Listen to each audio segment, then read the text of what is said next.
Hey guys, in this video we're going to take a look at how you can change the shallow depth of field with your iPhone camera on the iPhone 13 or iPhone 13 Pro.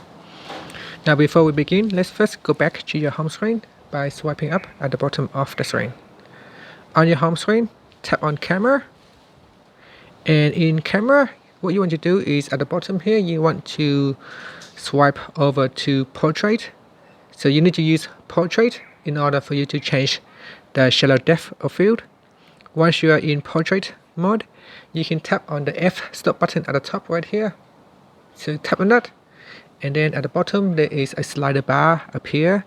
Now you can tap on this slider bar, so swipe it across to change the depth of field.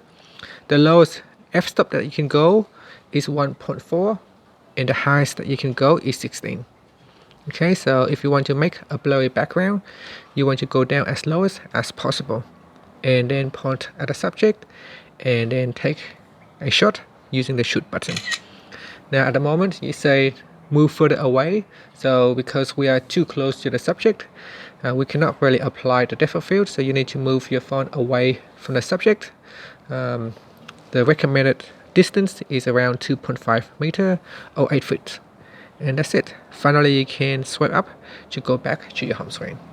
Thank you for watching this video. Please subscribe to my channel for more videos.